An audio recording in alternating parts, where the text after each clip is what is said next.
به برنامه 220 کافلیت خوش آمدین.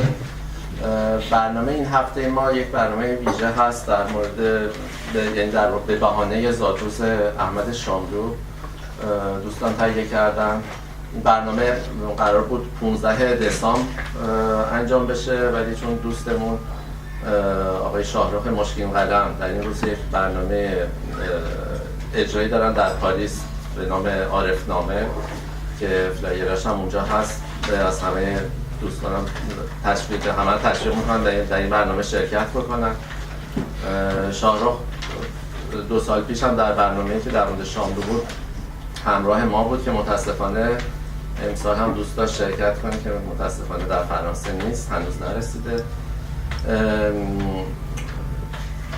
در دوستایی که در واقع این برنامه رو تهیه کردن آقای رضا نادر افشار، علی بدری، داوود پیرا، سحر فروتن و همراه با موسیقی آقای مهداد بران و ایفانی انجام خواهد شد.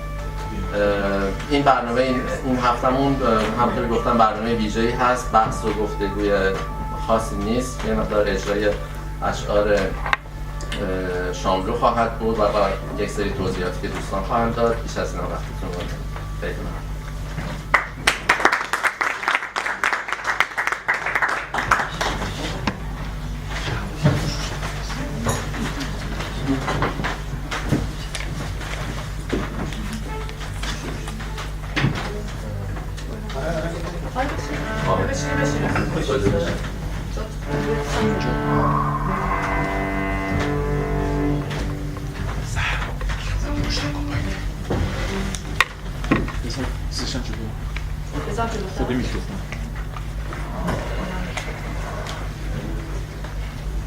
صحبت خیلی کوتاهی میکنم برای آقای علی بدری.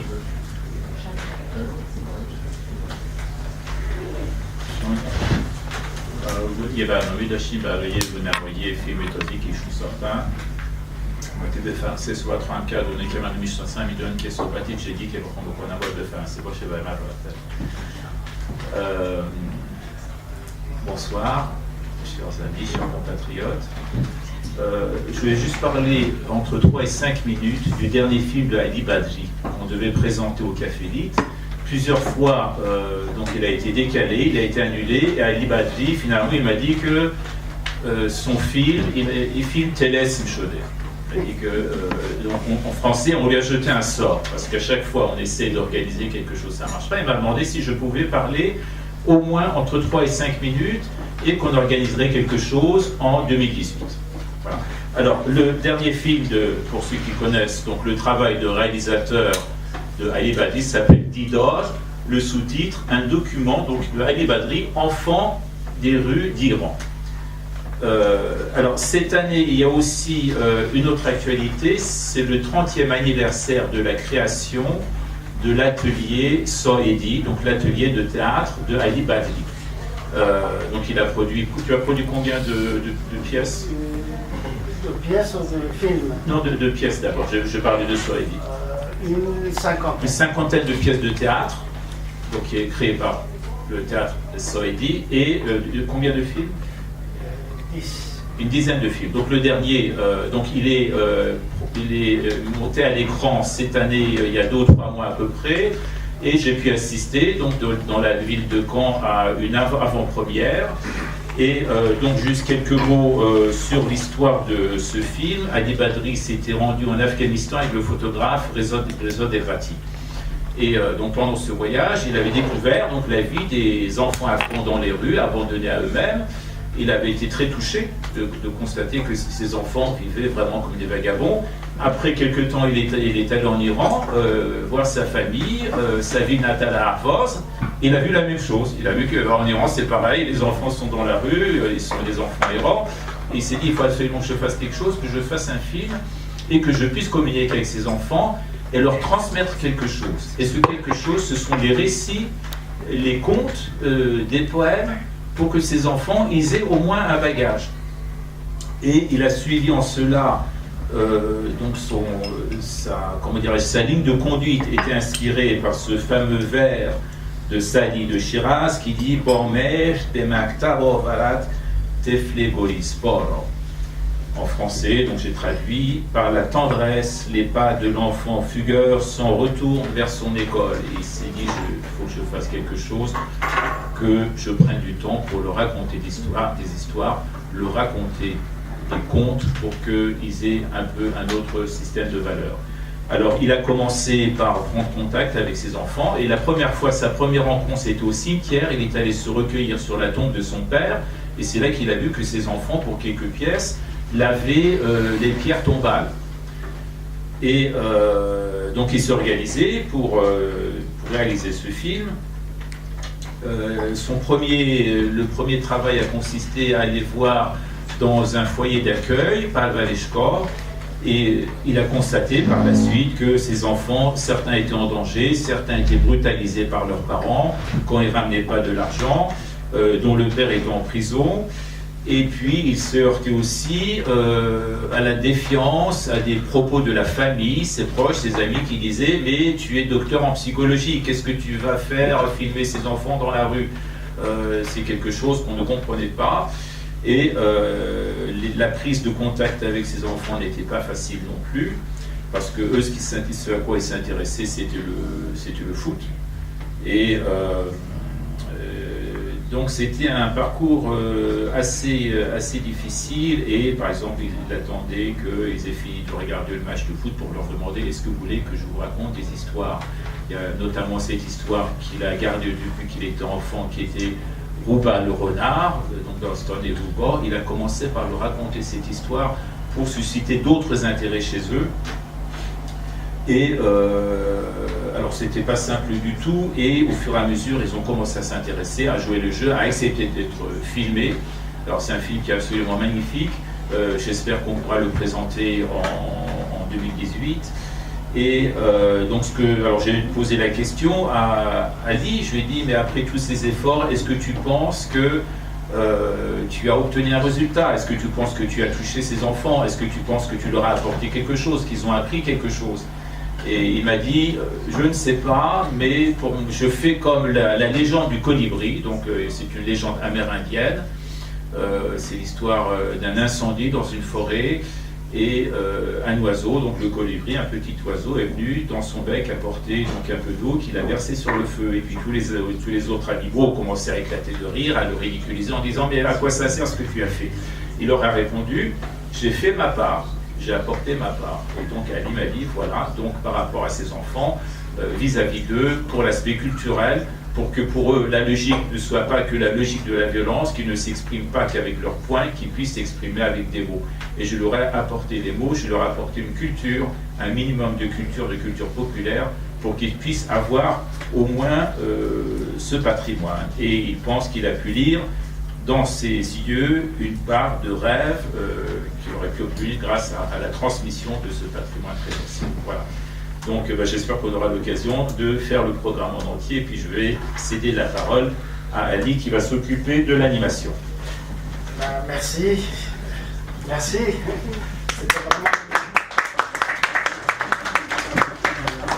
Alors effectivement, depuis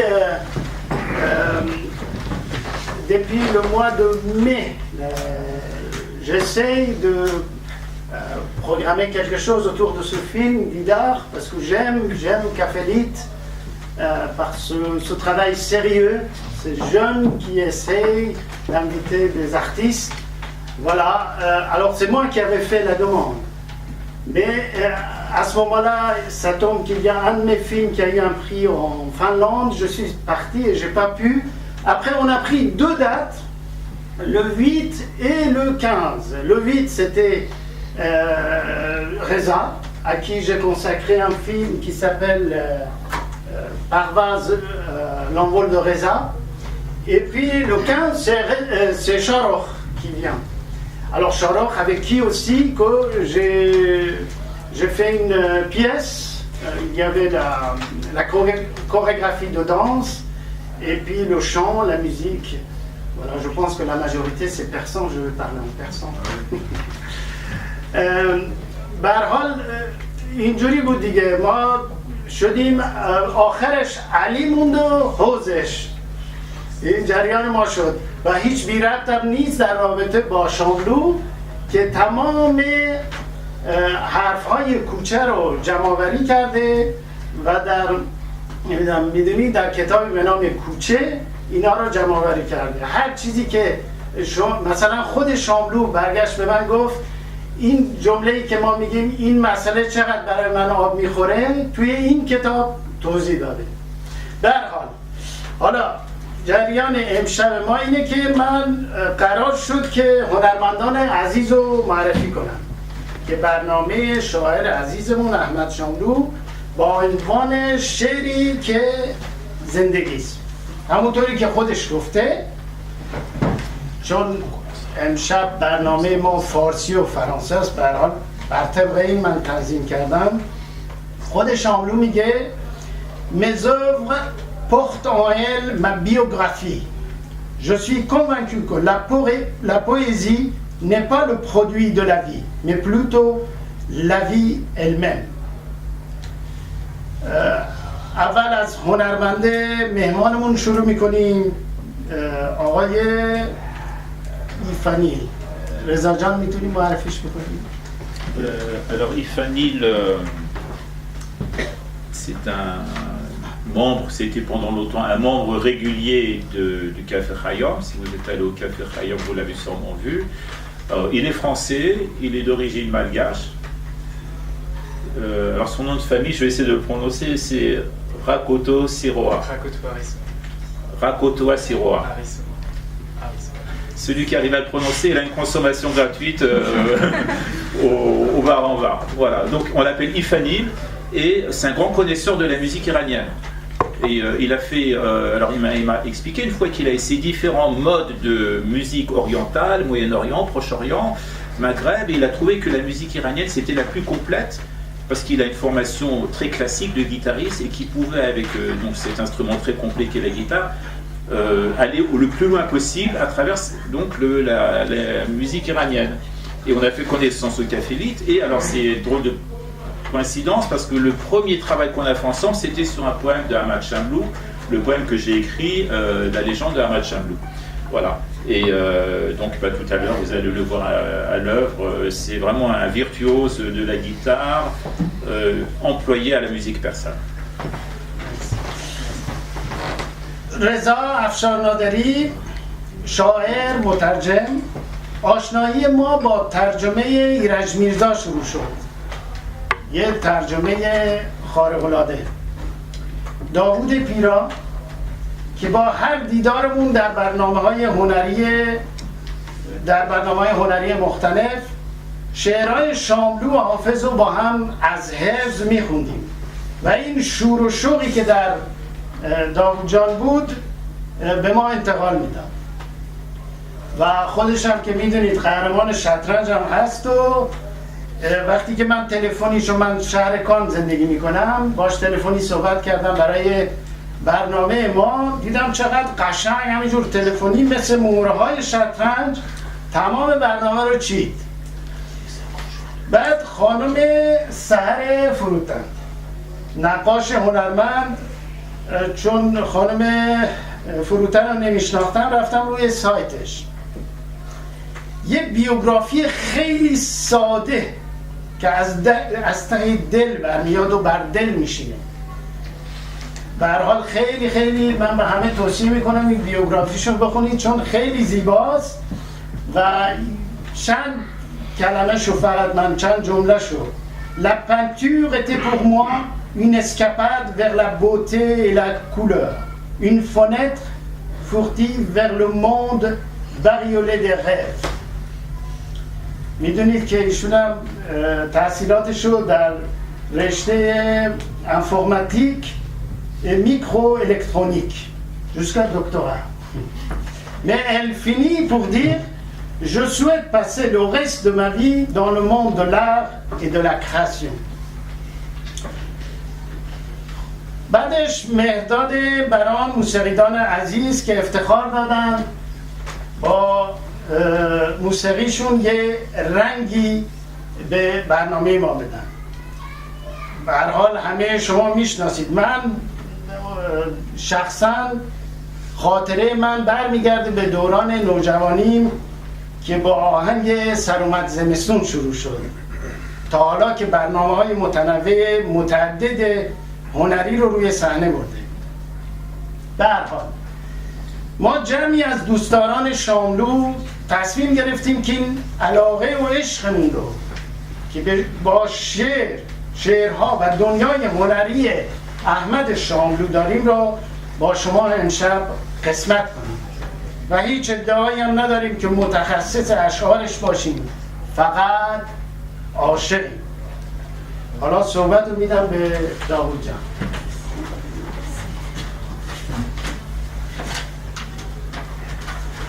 من با اجازهتون میشینم چون این مطلب خیلی زیاده، خیلی ممکنه سریع باید برم جلو. برنامه امشب اسمش رو گذاشتیم، تیتر رو گذاشتیم شعری که یک زندگی است.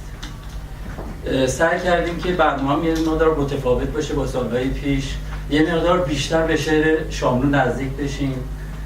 به این خاطر میخوایم زندگی شاملو رو از بعد بیوگرافی شروع بکنیم و رویدادهای خیلی مهمی که تأثیر رو داشته روی شعر شاملو تو همین حینی که دهه‌های مختلف رو طی می‌کنیم، دهه 20، دهه 30، دهه 40، که اینطوری بهتر بتونیم اون اصاله شعر شاملو و تمای اصلی شعرش رو اینجا با هم ببینیم.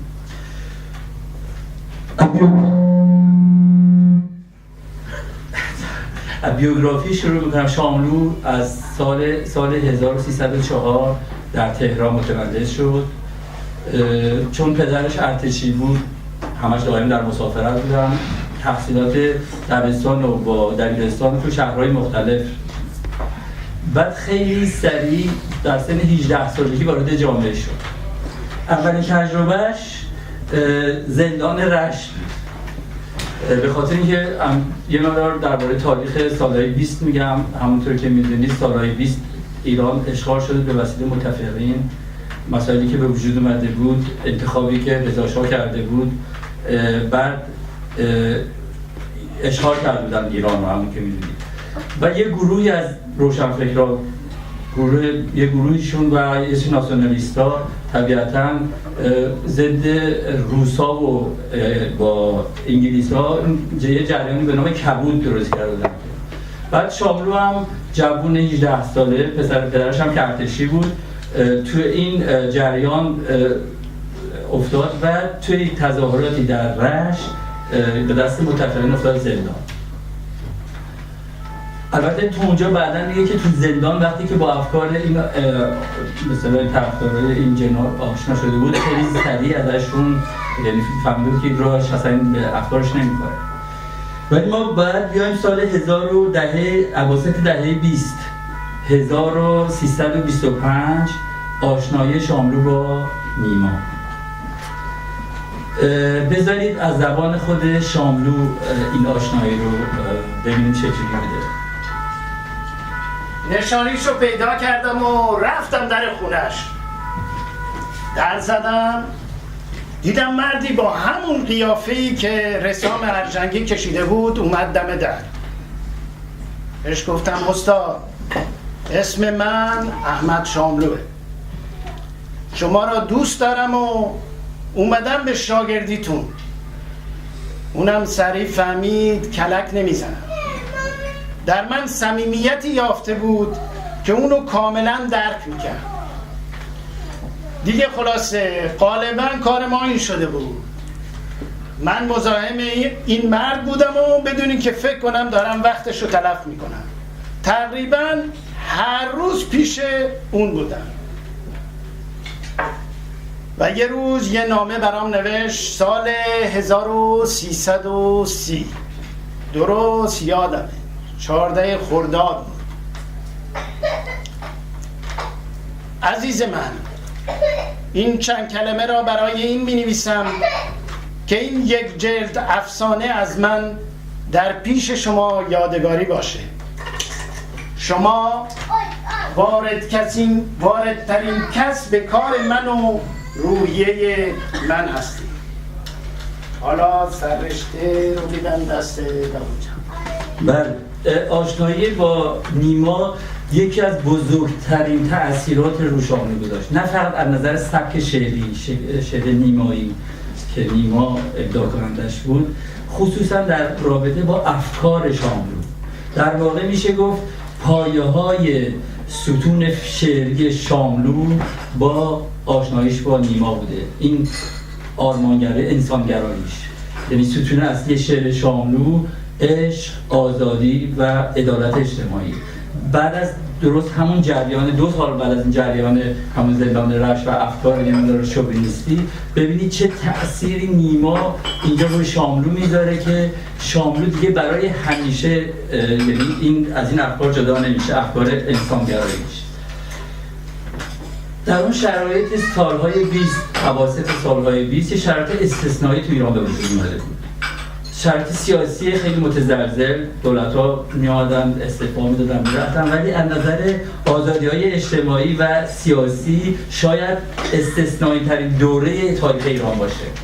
تا یعنی اون چند سال برای جوونی مثل شاملو که شاعر مسلک و تو اون جو روشنفکری مثلا با کسایی که همپیاد صادق هدایت، نیما، تصورش بکنید تو مثلا تو این کافه نادری با چه شور و شوقی تو اون زمان فعالیت می‌کردن. شاملو چند تا نشریه تو همون زمان سردبیر چند تا از این مجله‌های ادبی بود. بعد اولین کار شاملو اسمش هست آهنگ‌های فراموش شده. البته شاملو میگه که این مثل یک کودکی بود که تازه راه رفتن رو یاد گرفته بود، دستشو میذاشت رو دیوار داره راه میره و هیچ وقت دوست نداشت تجدید چاپ بشه، اصلا خودش متنفر بود از این شعرش.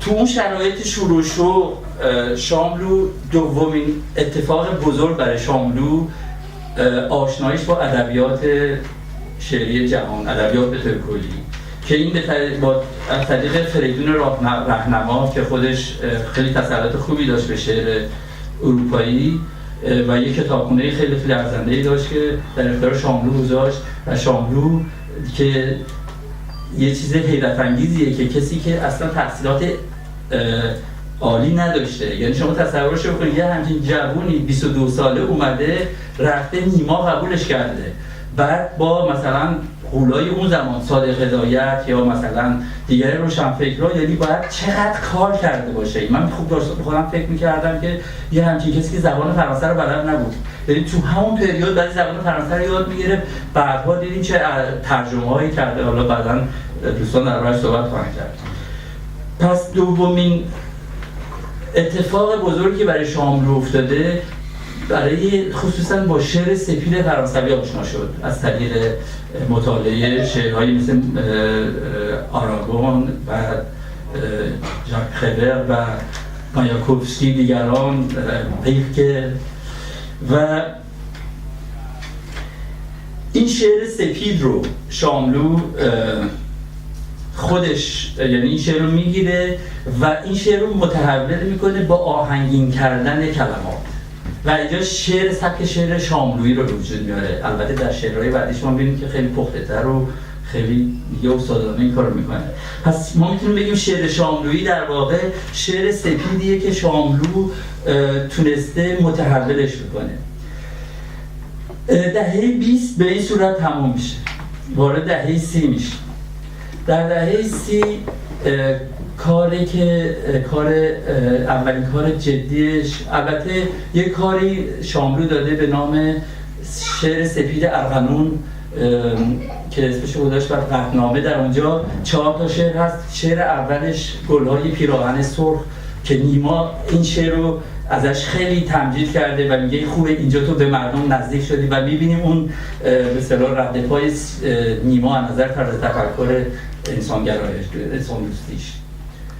در سال 30 با هوای تازه آغاز میشه. از نظر شعری دفتر هوای تازه خیلی پخته تر و خیلی توی سبک شعر شعر سفید خیلی نقطه تر. من برای اینکه یه مقدار بریم تو شعر، یه شعرش انتخاب کردم به نام زخم قلب آبایی که با مهراد جان اگه لطف کنه با هم بخونیم.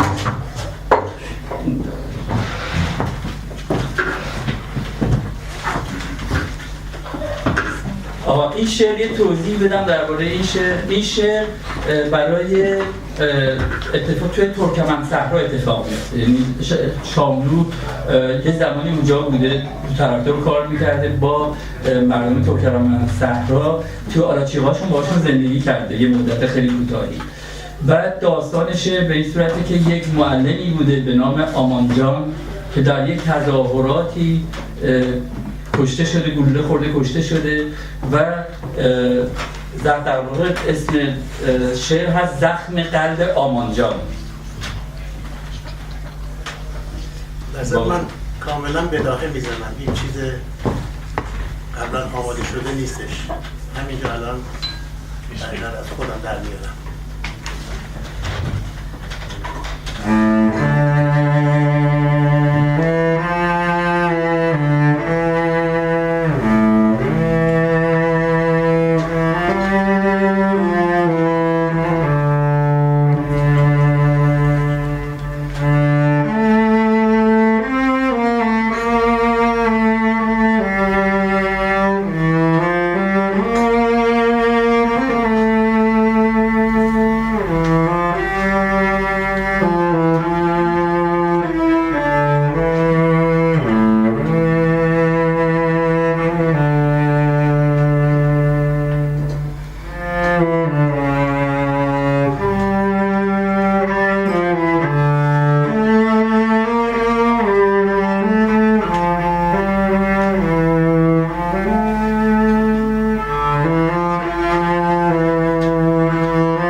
دختران دشت، دختران انتظار، دختران امید تنگ در دشت بیکران، با آرزوهای بیکران در خلق‌های تنگ.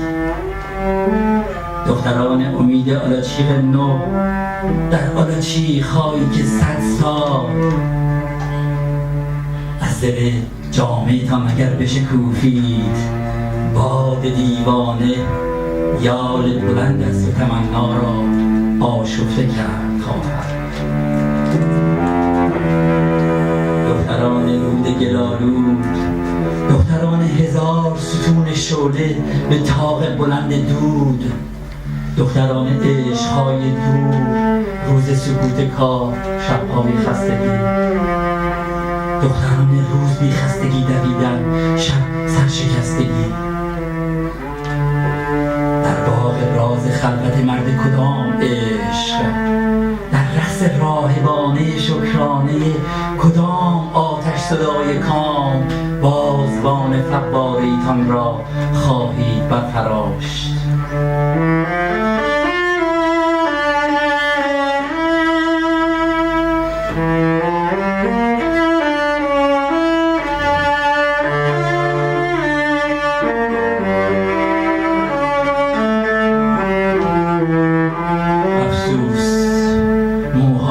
نگاه‌ها به عوض عطر لغات شاعر را تاریک می‌کنند.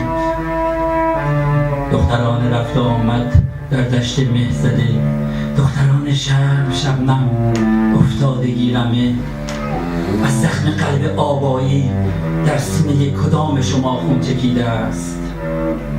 پستانتان کدام شما گل داده در بهار بلوغش؟ و لبهایتان کدام شما، لبهایتان کدام بگویید در کام او شکفته نهان عطر بوسه. شبهای تار نمن باران که نیست کار، اکنون کدام یک ز شما بیدار میمانید در بستر خشونت نومیدی، در بستر فشرده دلتنگی، در بستر تفکر پردرد رازتان، تا یاد آن که خشم و جسارت بود بدرخشاند تا دیرپا شعله آتش را در چشمان بازتان. بین شما کدام بگویید، بین شما کدام صیقل میزنید سلاح آبایی را برای روز انتقام.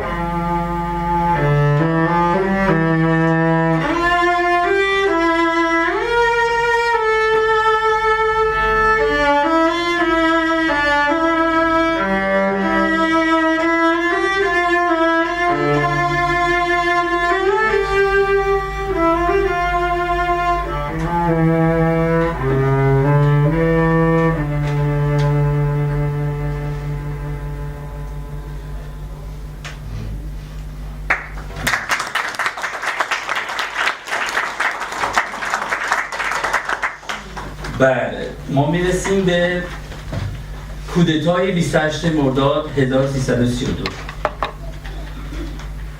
و شاملو دوباره سال 33 میفته زندان. بعد نکته رو بگم که در ایران اون زمان تمام جو انتلکتوال روشنفکری ایران همشون افکارشون چپ بودن مثل همه جای دنیا. و شاملو هم مستثنا نبود، عضو حزب توده بود. البته بیشتر تمام این روشنفکرها اکثرشون میان چپ بودن. تو زندان قصر شاملو همون اتفاقی که براش افتاد تو زندان رشت، اونجا از توده‌ها فوری فاصله میگیره و اینجا اون چون آزاداندیشه به طور کلی شاملو و این یک اتفاقی که براش میفته و اتفاق خیلی خیلی دردناکی که براش میفته از دست دادن دوست خیلی خیلی که دوست صمیمیش بود، هم فکرش بود، هم کارهای شاعریش همیشه نقل میکرد، مرتضی کیوان بود که خیلی روش تاثیر میذاره. اما هم یه شعر براش میگه و حتی سالهای بعد آخر عمرش هم یه شعر دیگه برای مرتضی کیوان میگه. و حاصل این تجربه در همین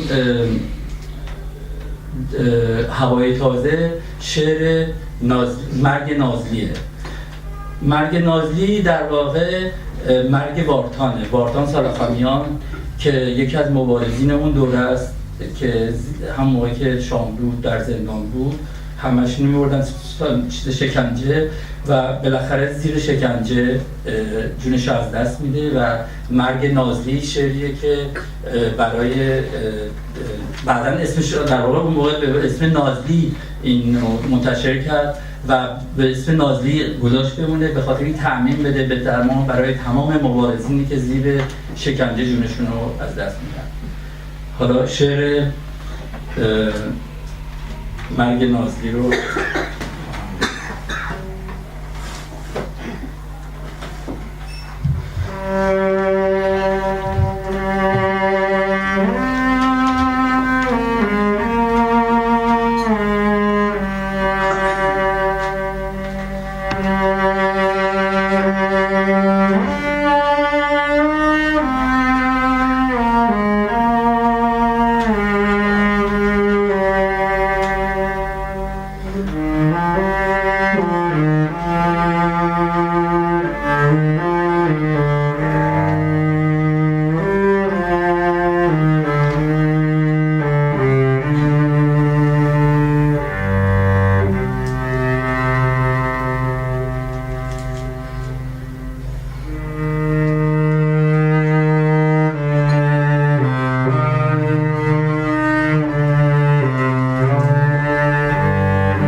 نازلی بهار خنده زد در قبان شکفت در خانه زیر پنجره گل داد یاسه پیر دست از گمان بدار با مرگ نحس پنجه میفکن بودن به از نمرود شدن خاص در بهار.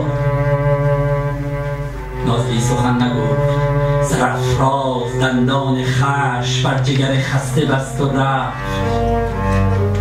نازلی سخن بگو، مورد سکوت جوجه مرگ فجی را در آشیان به بیضه نشسته است. نازلی سخن نگفت، چو خورشید از تیرگی برآمد و در خون نشست و رفت. نازلی سخن نگفت، نازلی ستاره بود، یک دم در این ظلام درخشید و جست و رفت. نازلی بنفشه بود، گل داد و مژده داد، زمستان شکست و رفت.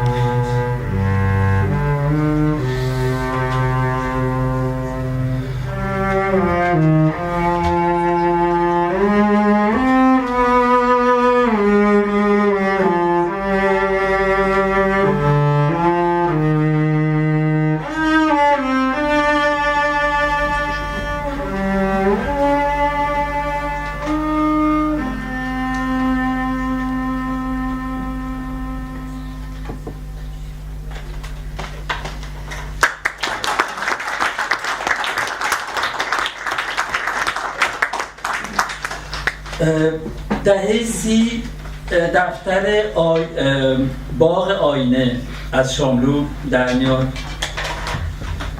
که تو این دفتر شعرهایی ازش انتخاب کردیم براتون بخونیم. شعر کیفر. کیفر در واقع همون پریودی بوده که شاملو تو زندان قصر بوده و یک شعر خیلی خیلی که اون فضای زندان رو شاملو در اینجا تو این شعرش گفته. از سحر عزیز ناصر که براتون این شعر بسید.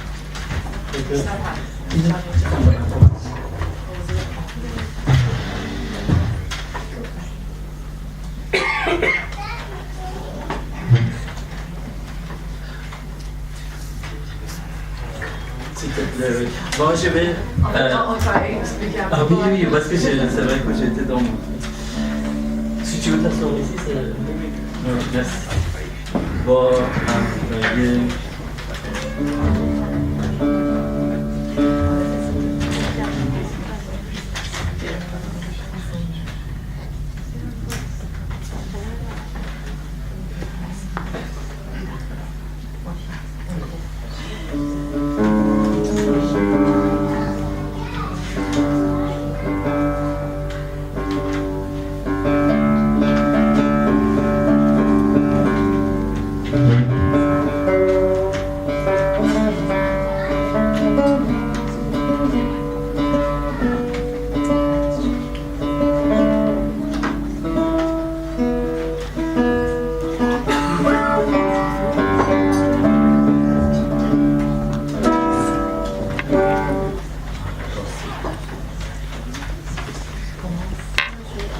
کیفر رو میخونم براتون.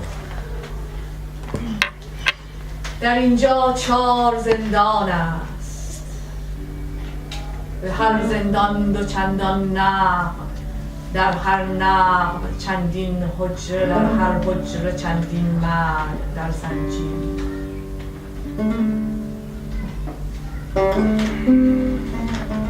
از این زنجیر جان یک تن زنش را در تب تاریک بهتانی به ضرب دشنه‌ای کشته است.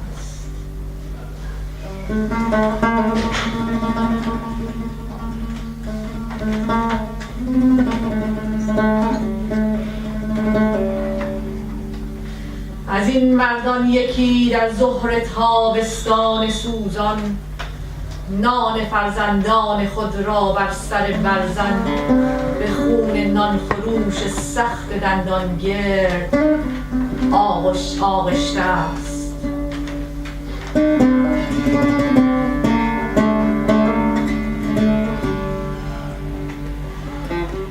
از اینان چند کس در خلوت یک روز باران ریز بر راه رباخاری نشستند، کسانی در سکوت کوچه از دیوار کوتاهی به روی بام جستند.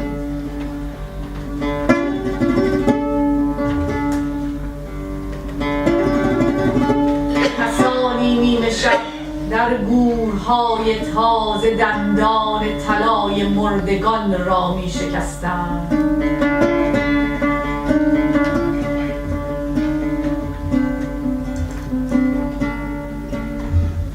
من اما هیچ کس را در شبی تاریک و طوفانی نکشتم. من اما راه بر مرد رواخواری نبستم. من اما نیمه های شب ز بامی بر سر بامی نجستم.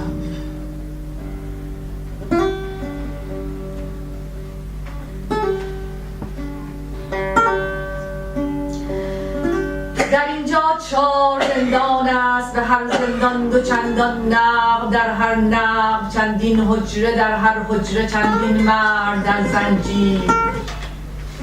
در این زنجیریان هستند مردانی که مردار زنان را دوست می‌دارند.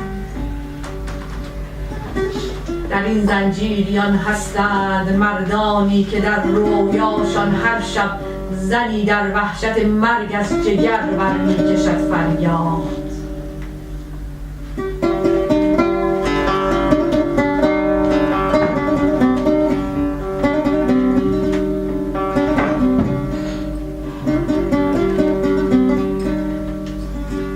من اما در زنان چیزی نمی‌یابم گران همزاد را روزی نیابم ناگهان خاموش. من اما در دل کهسار رویاهای خود جز انعکاس سرد آهنگ صبور این لب‌های بیابانی که می‌رویند و می‌پوسند و می‌خشکند و می‌ریزند با چیزی ندارم گوش. مرا گر خود نبود این بند شاید وام دادی همچو یادی دور و لغزان می‌گذشتم از تراز خاک سرد پس. جرم این است، جرم این است.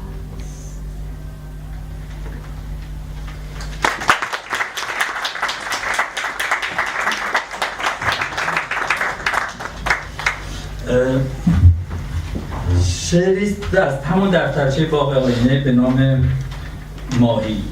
همونطور که میدونید شاعران مثل آدمای هممون از نظر روحی باید بالا پایین میشن و این موقعیه که شاملو مثلا بعد از اون شرایط سخت زندان اینا یه دوباره از نظر روحی مقدار قوی شده و این شعر ماهی رو سروده. در ضمن ماهی هم که میدونید تو سمبول‌های مختلف تو کشورهای مختلف مفهوم امید رو داره که اینجا شاملو از این تصویر استفاده کرده. ماهی در این برکه‌های آینه تو به تو. سرجان زحمت برمید.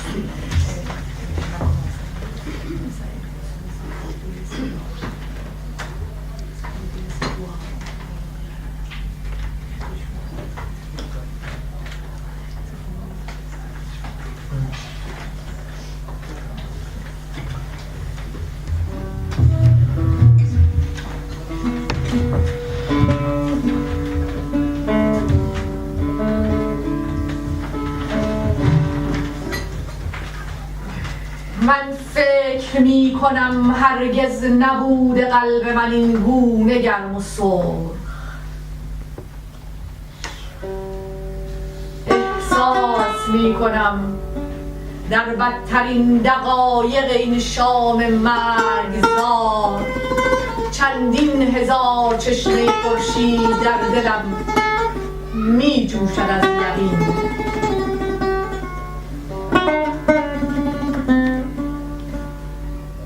احساس می کنم در هر کنار و گوشه این شوره‌زار یأس چندین هزار جنگل شاداب ناگهان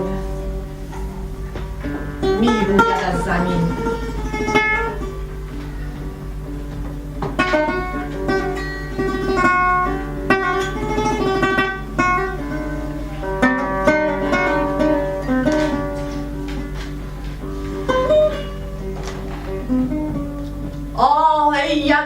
گم شده ای ماهی گریز در برکه های آینه لغزیده تو به تو.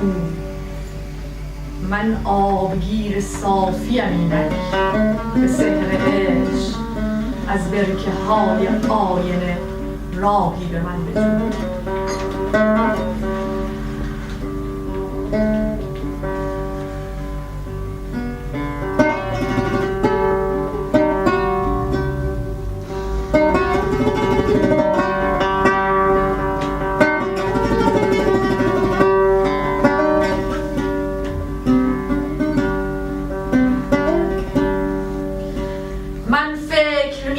هرگز نبوده دست من اینسان بزرگ و شاد. احساس می کنم در چشم من به آب شده اشک سرخ گون خورشید بی غروب سرودی کشد نفس. احساس می کنم در هر رگم به هر تپش قلب من کنون بیدار باش قافله‌ای میزند جرس.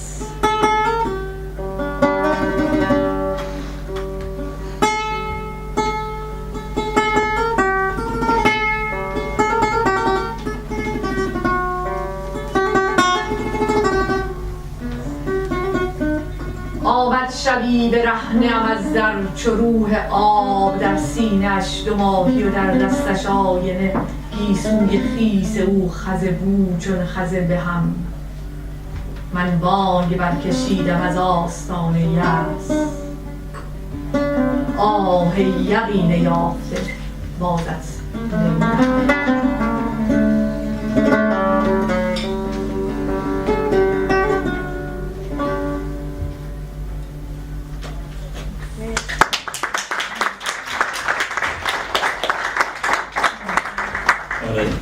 این شعر رو رضای عزیزمونم ترجمه کرده به فرانسه. اینطوری دیگه فرانسه‌ش هم برامون الان رضا لطف کنید بفرمایید.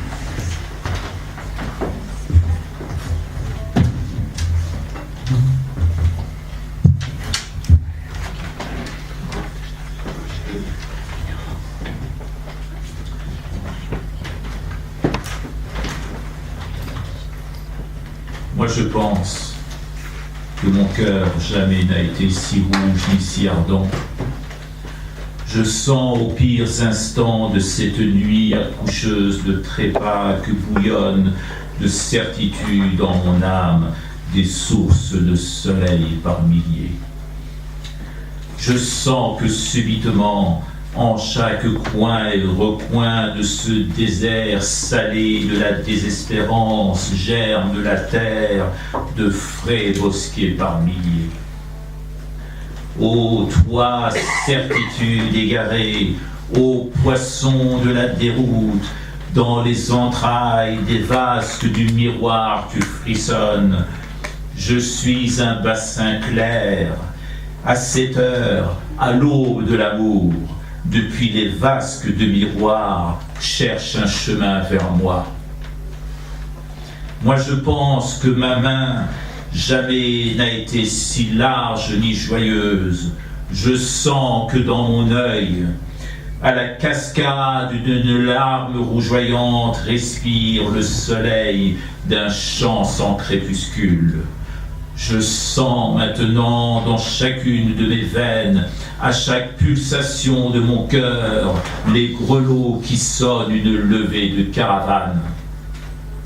Elle vint un soir, nue à ma porte, tel l'esprit des eaux, deux poissons en son sein, dans sa main un miroir, mouiller sa chevelure odorante de mousse, telle de mousse enlacée.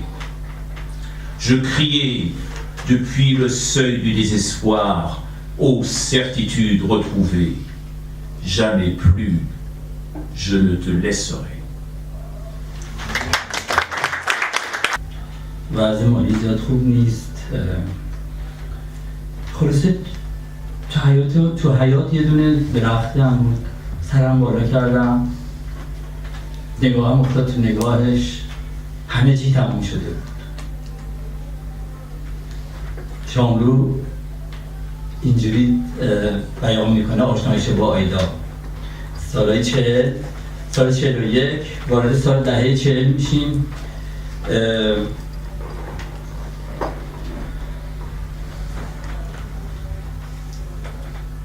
دوست داشتم که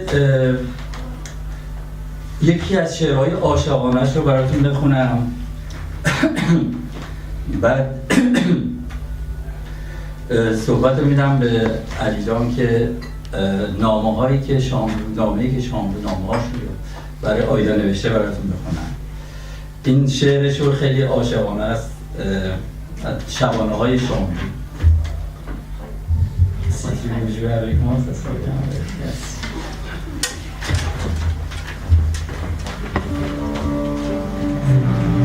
C'est très amoureux. Romantique. Romantique, voilà, c'est très romantique. Il a dit amoureux. Très romantique. C'est, imagine, quelqu'un qui est en voyage, il pense à son amoureux, donc il est en train d'aller.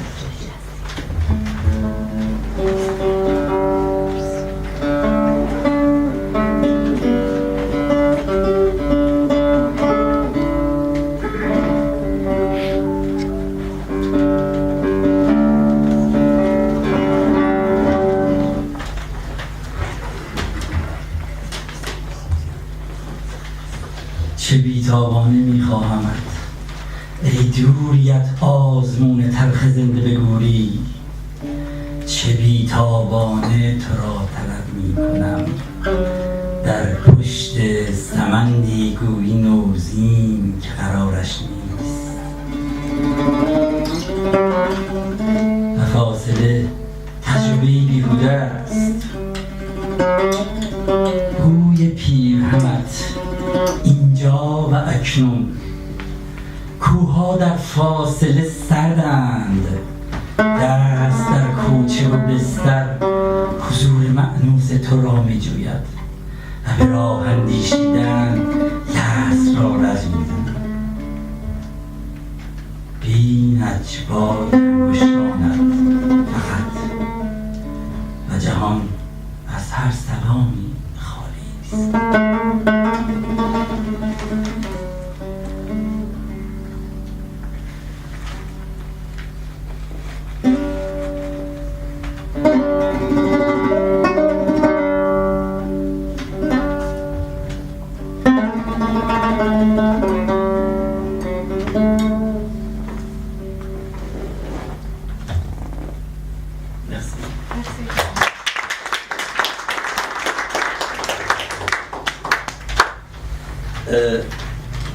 کتاب آیدا در آینه در واقع آشنایی یه توضیح بردارم. واقعا این آشنایی با آیدا سومین اتفاق بزرگ زندگی شاملوه. موقعی که شاملو از نظر روحی خیلی خیلی پایین بود، ما درباره زندگی خصوصی شاملو برای زن قبلیش رو صحبت نمی کنیم چون شاملو هیچ موقع درباره‌اش صحبت نکرده. ولی بعد از این اتفاق، این آشنایی، ما می‌بینیم که تأثیر این عشق واقعا تمام آثار شاملو ما می‌بینیم. درست بعدش کتاب آیدا در آینه رو، دفتر شعر آیدا در آینه رو میاره که من یک شعرش خوندم. حالا از طاهر عزیز میخوام بیاد شعر خود آیدا در آینه رو برام بخونه.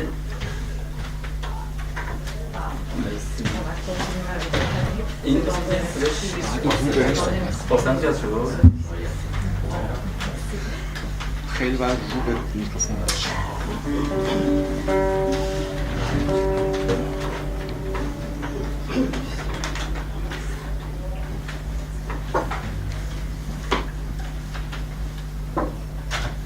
لبانت به ظرافت شعر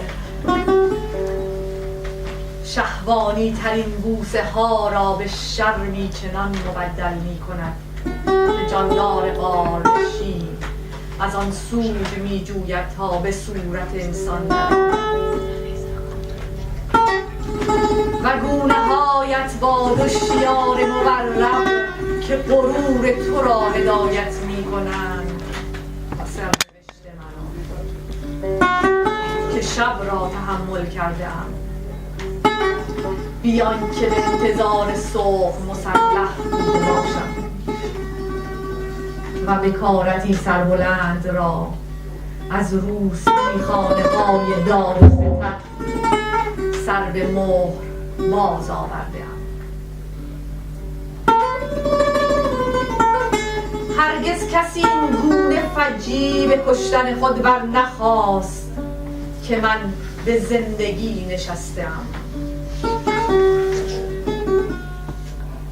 و چشمانت راز آتش است و عشقت پیروزی آدمی است هنگامی که به جنگ تقدیر می‌شتابد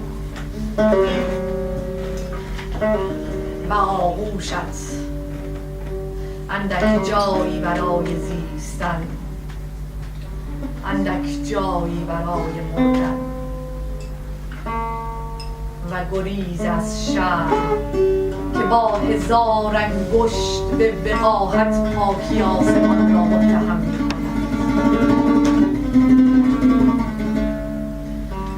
کوه با نخستین سنگ‌ها آغاز می‌شود و انسان با نخستین درد.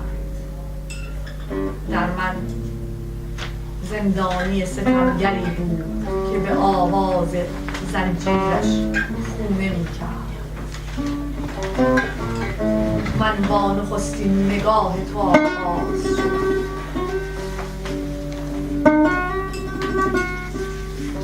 توفان‌ها در رقص عظیم تو به شکوه مندی نیلوکی می‌نوازند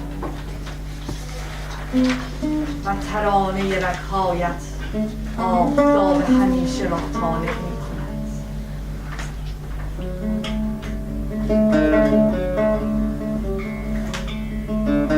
بگذار چنان از خواب برایم که کوچه های شهر حضور مرا دریابد.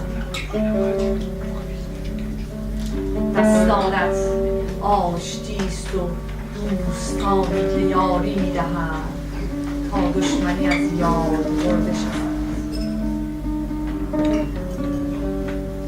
پیشانیت آینه بلندی است تابناک و بلند که خواهران هفتگانه در آن می‌نگرند تا به زیبایی خویش دست یابند. دو پرنده بی طاقت در سینه‌ات آواز می‌خوانند. تابستان از کدامین راه فرا خواهد رسید تا آتش آب‌ها را گواراتر کند.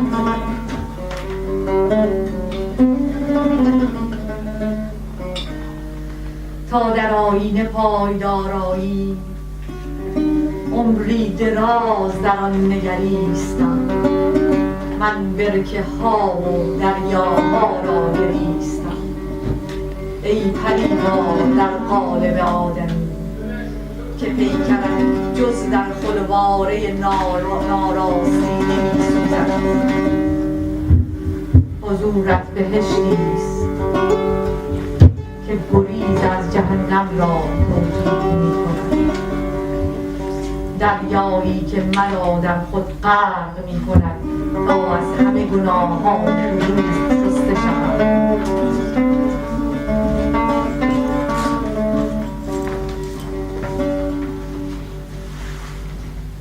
و سپید دم با دستهایت بیدار شود.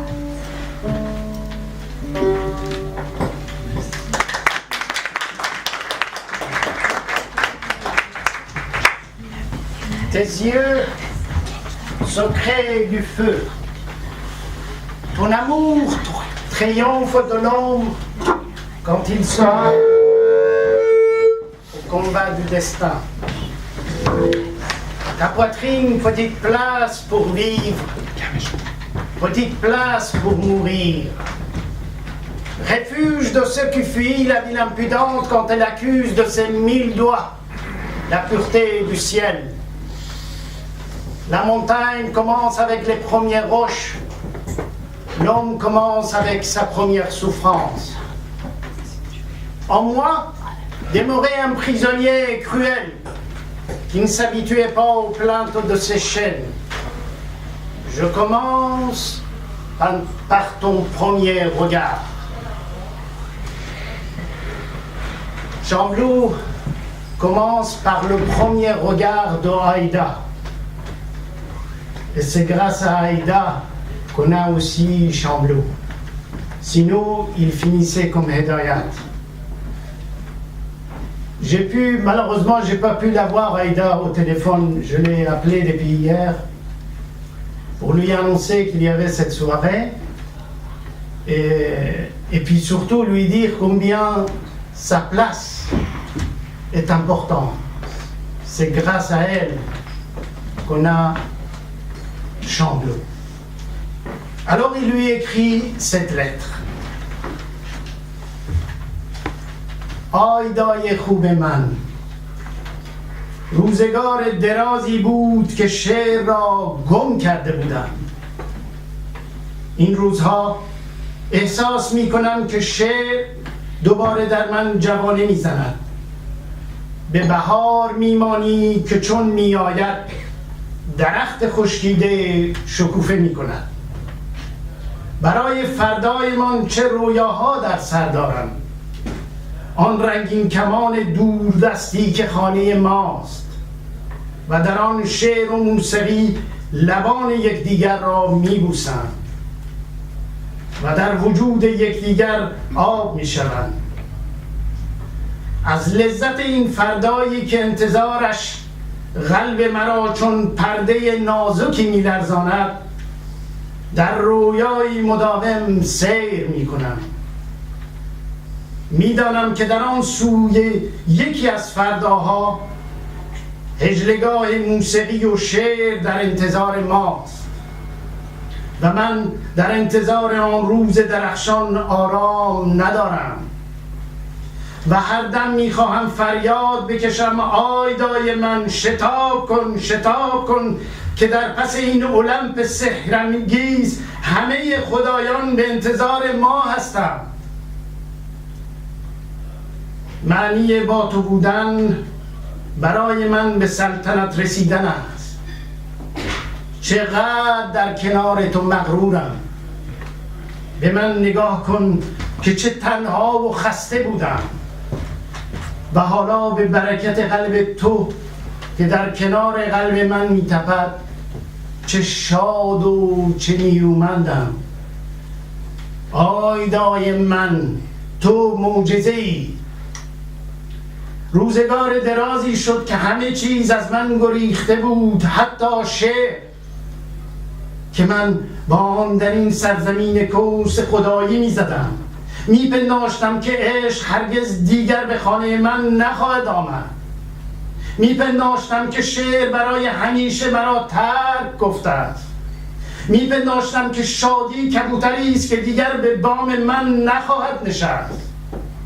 می پنداشتم که نه، تنهایی دیگر دست از جان من نخواهد کشید و خستگی دیگر روح مرا ترک نخواهد کرد. تو طلوع کردی، عشق باز آمد، شعر شکوفه کرد و کبوتر شادی بال زنان بازگشت. تنهایی و خستگی بر خاک ریخت. من با تو هم و آینه های خالی از تصویرهای مهر و امید سرشار می شوم. کنار تو خود را باز یافتم، به زندگی برگشتم و امیدهای بزرگ رویایی ترانه های شادمانه را به لبهای من باز آوردم. هرگز هرگز هرگز هیچ چیز در پیرامون من از تو عظیم‌تر نبوده است. تو شعر را به من باز آورده ای. تو را دوست می دارم و سپاست می گذارم. خانه فردای ما خانه است که در آن شعر و موسیقی در پیوندی جاودانه به ابدیت چنگ می اندازد. این نامه است که شاملو برای آیدا گفته. و میبینیم که چقدر اهمیت آیدا در زندگی شاملو و اون چیزایی که من خودم به چشم خودم دیدم، اینو واقعا شاملو رو بعد از اون همه یأس و ناامیدی ما از آیدا داریم.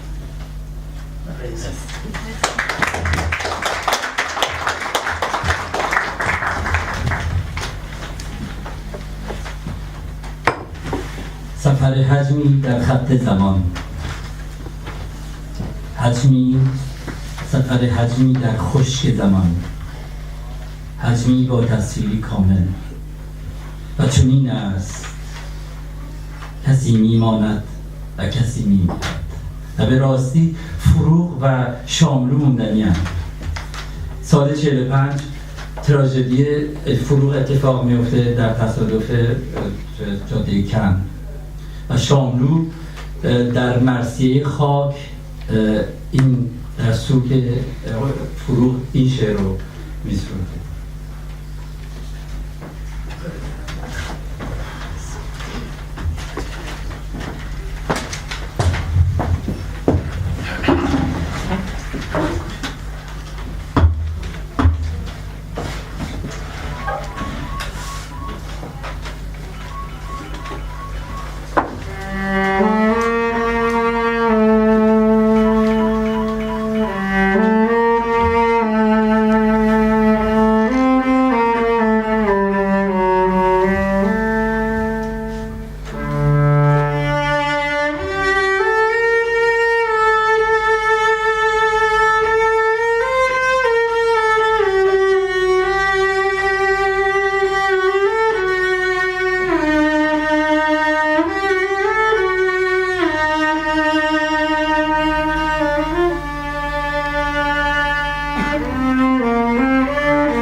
به جستجوی تو بر درگاه کوه میگریم، بر آستانه دریا و علف.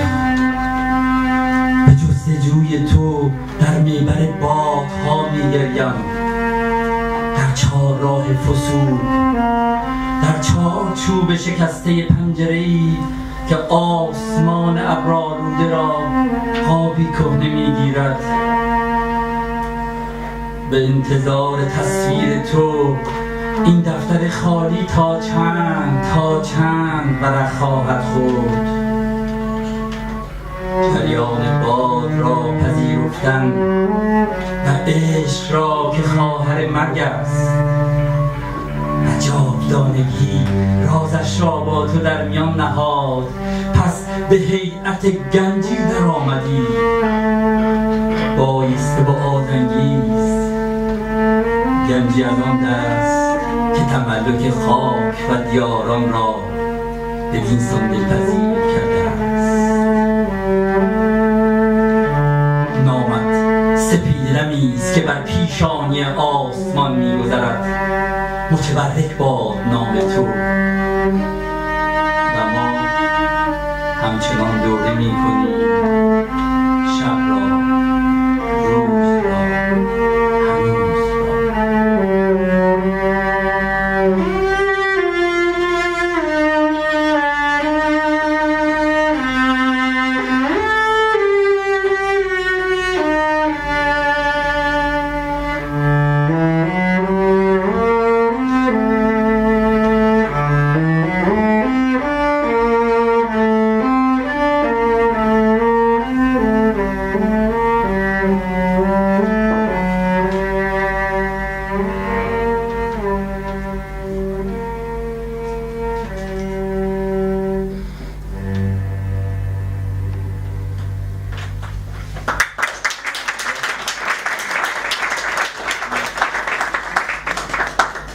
از نظر شرایط سیاسی همونطور که بعد از 28 مرداد فضا بسته و بسته تر میشه و مبارزای اون زمان تحت تاثیر اتفاقای جهانی که اون زمان انقلاب کوبا، چه گوارا، جنگ چریکی، جنگ ویتنام و مبارزین اون زمان هم دست اسلحه میبرن و شاملو احترام خیلی خیلی بالایی برای اینا قائل بود. اصلا یک قسمتی از شعرش و یک تماتیک از شعرش رو به این مبارزین، برای مبارزین سروده به نام، و یک کلمه خیلی زیبایی هم شاملو درست کرده به نام کاشفان فروتن شوکران.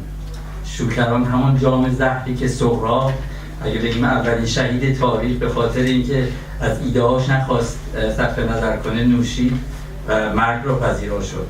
کاشفان فروتن شوکران داستان همین مبارزینی هستش که با این اعتقاد که بتونن جونشون رو گذاشتن برای اینکه بتونن علیه شرایط خیلی خیلی سخت اون موقع جونشون رو گذاشتن. و شاملو یک قسمتی از شعرش رو گفتم گذاشته برای اینا.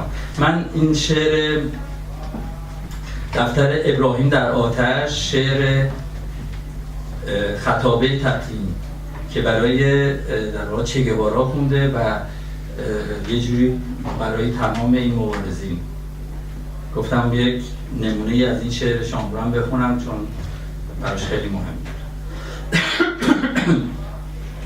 اگه زحمت بکشید.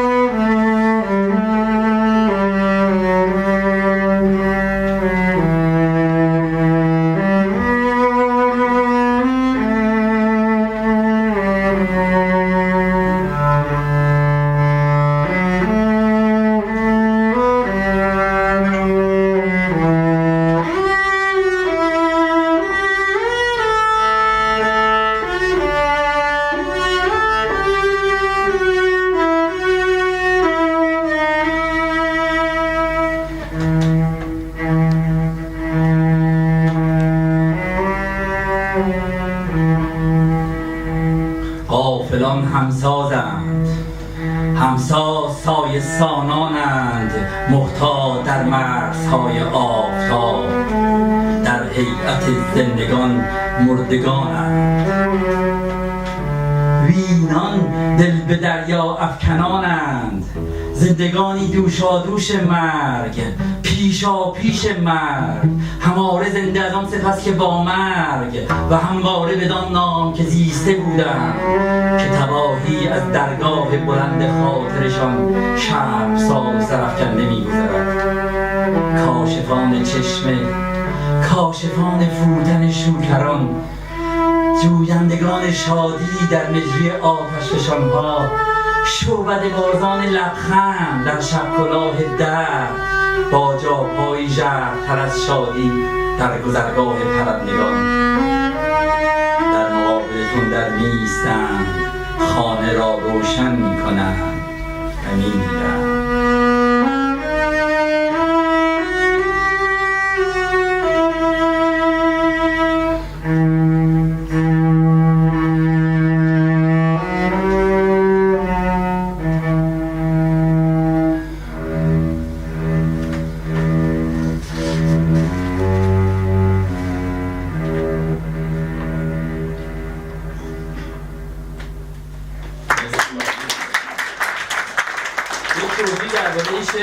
این شعر قسمت اولش در واقع برای کسایی که تو اون شرایط سرکوب که نه تنها سکوت کردن، بیشتر یعنی با یعنی همیشه توی شرایطی که یه سری اپورتونیست، یه سری به اصطلاح برای منافع شخصی خودشون، تو قسمت اول شعر اون غافلان که میگه این قسمته تا اونجا بعد در هیئت زندگان مردگانن، این برای این تیپ آدم‌هاست.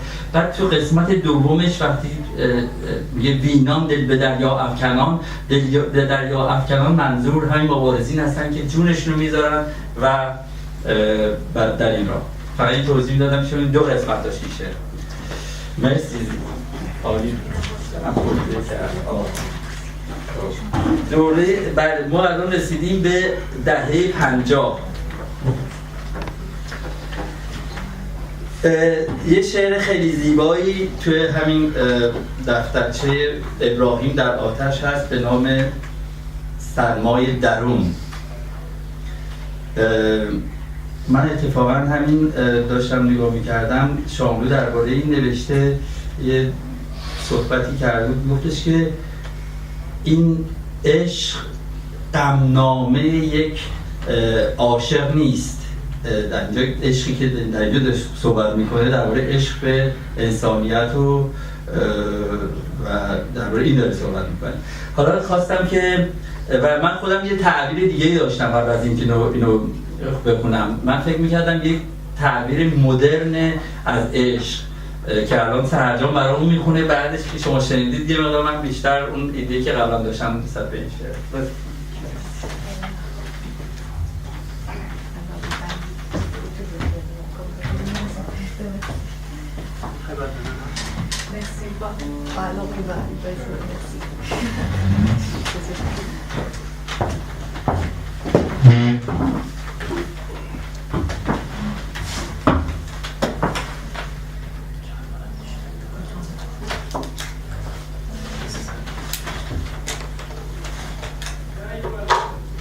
وحی نازل بشه.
لرزش دست و دلم از آن بود که عشق پناهی گردد، پروازی نه گریزگاهی گردد.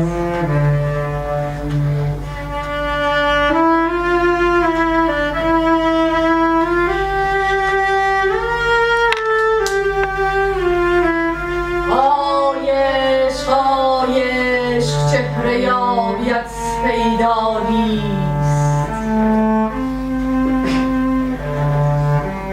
نه خنک‌های مرهمی بر شعله زخمی، نه شور شعله بر سرمای درونی.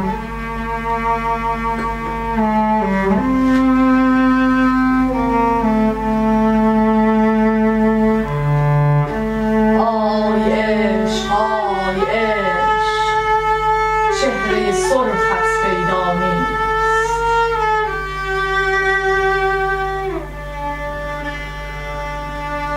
غبار تیره تسکینی بر حضور وهم و دنج رهایی بر گریز حضور. سیاهی بر آرامش آبی و سبزه‌ای برگ چه بر ارغوان.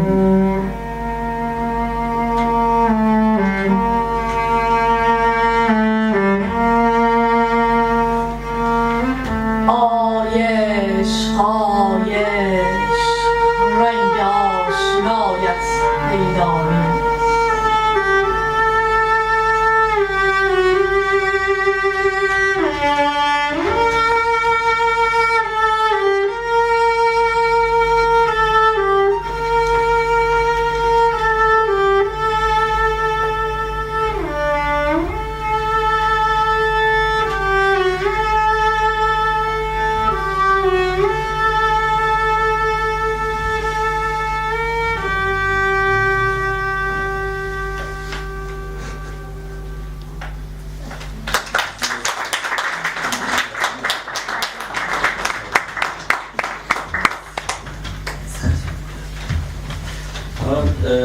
البته یه ذره وقت کم داریم، برنامه خیلی محتوی برنامه زیاده. هم نگاه کردم ساعت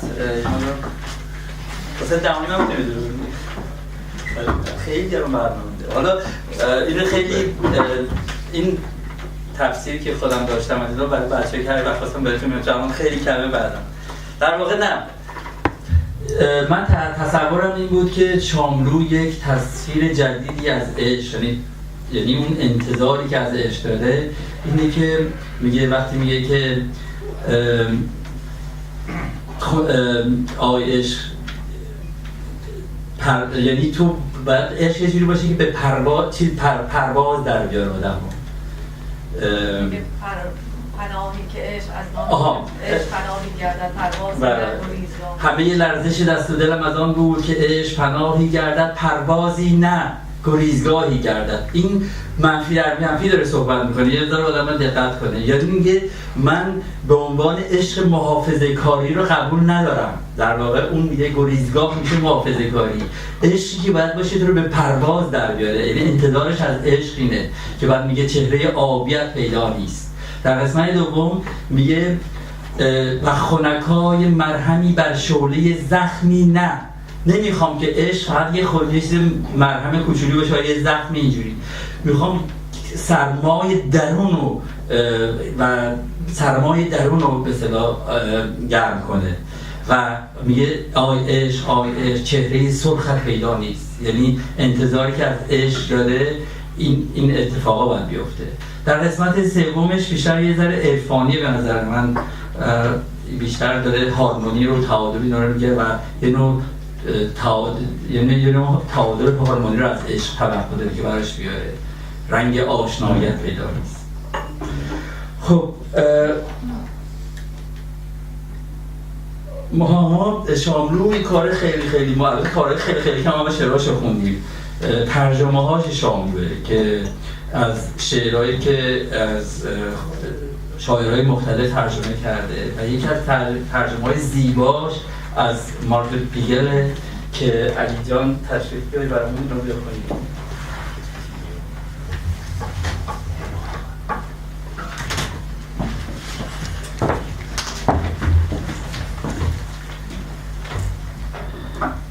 شاملو در برای تمام نسل‌ها، برای بچه‌ها گفته، برای بزرگسالان گفته، برای همه. و اینجا ترجمه شعری که از مارگرت پیگل میکنه، الان خودش اونجوری که توضیح میده بخونم بهتره. چیزی که من و دوستم محمد زرینبار را به گردانشان برانگیخت، یعنی این شعرها را، نگاه تازه این شاعر به محیط تنگ و انسانهای غمگین و زندگی رنجبار اجتماعی است.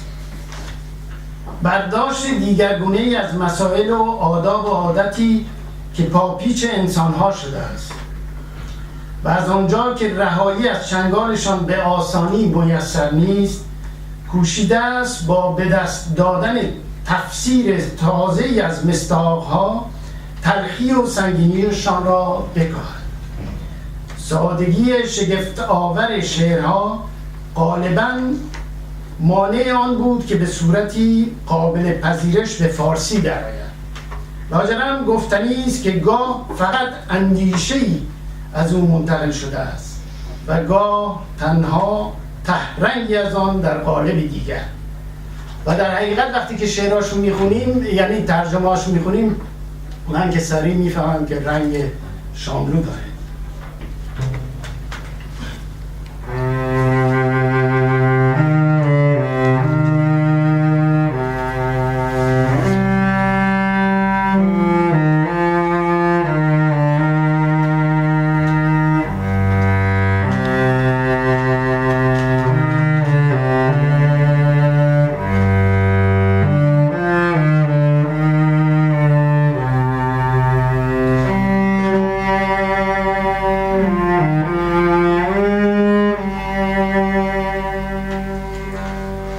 پیش از آن که واپس این نفس را برارم، پیش از آن که پرده فرو افتد،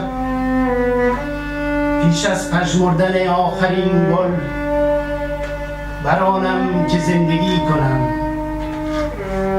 برانم که عشق بورزم، برانم که باشم.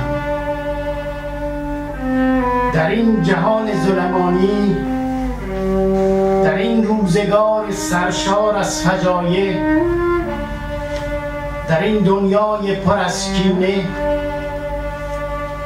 نزد کسانی که نیازمند منند، کسانی که نیازمند ایشانند، کسانی که ستایش انگیزند، تا دریابم، شگفتی کنم، باز شناسم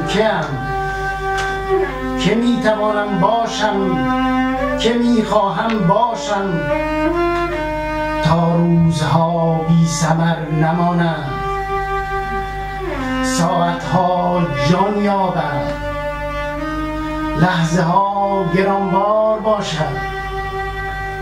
هنگامی که میخندم، هنگامی که میگریم، هنگامی که لب فرو میبندم، در سفرم به سوی تو، به سوی خودم، به سوی حقیقت، که راهیست ناشناخته، پرخاک، ناهموار.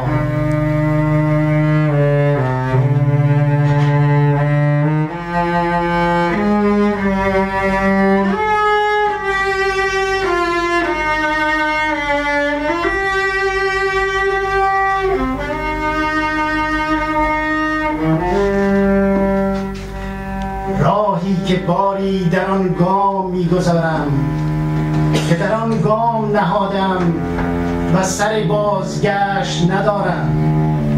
بیان که دیده باشم شکوفایی گلها را، بیان که شنیده باشم خروش رودها را، بیان که به شگفت درآیم از زیبایی خلقت.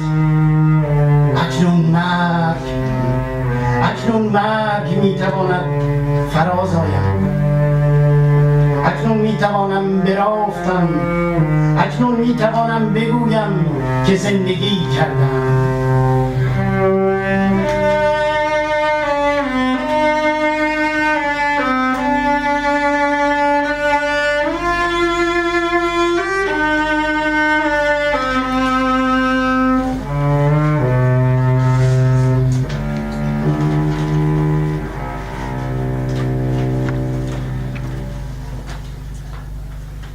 یه شعر دیگه داره، البته شعرهای مختلف، مثلا شعرهایی که از الواخ، از اغاگون اینا ترجمه کرده. یه شعر قشنگش هست به نام دژونه دو ماتن. Est-ce que tu veux m'accompagner en français? Je l'ai en...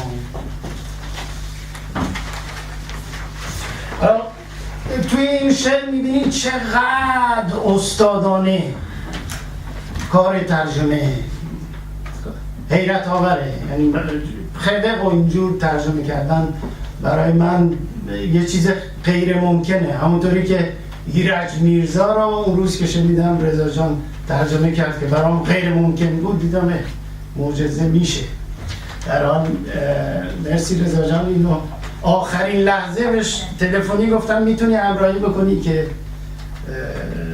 این شعر رو با من همراهی میکنی. قهوه رو ریخت تو فنجون، شیر رو ریخت رو قهوه، قند رو انداخت تو شیر قهوه، با قاشق چای خوری همش زد، شیر قهوه رو خورد و فنجون رو گذاشت. این که به من چیزی بگه. سیگاری چاق کرد و دودش رو حلقه حلقه بیرون داد، خاکسترش رو تکون تو زیر سیگاری. این که به من چیزی میگه یا نگاهی میکنه. پاشد، کلاشو گذاشت سرش، بارونی شد تنش کرد چون که داشت میبارید. وزیر بارون از خونه رفت، بی یک حرف، بی یک نگاه. سرمو گرفتم تو دستام و اشکام سرازیر شد.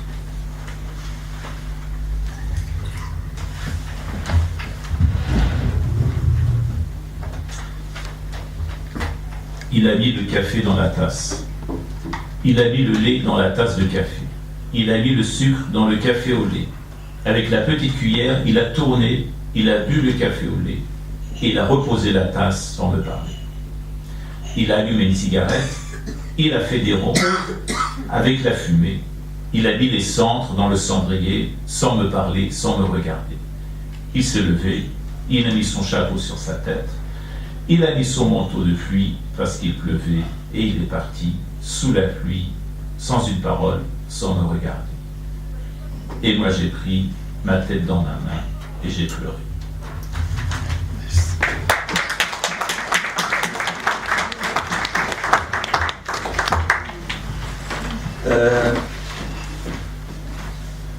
آخر سال 57 انقلاب میشه در ایران، تمام میدونیم.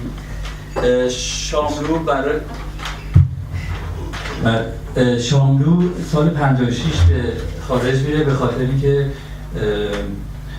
گردنش مشکل داشت. بعد از اینکه یعنی اونجا یه دفتری میده بیرون، دفتر شعری که به نام شعر ترانه‌های غربت که واقعا براش خیلی سخت گذشته بود غربت. توی مصادف میشه دورای همون روزهای و سالهای اول انقلاب که سالهای خیلی پرآشوبی بود و شعر معروف بنبست و سال 58 گفته. یه شعر دیگه هم هست آخر بازیه که اونم خیلی قشنگه. این شعر بنبست رو رضا جان تو درباره‌اش بیا خودت بیشتر توضیح بدی. مرسی.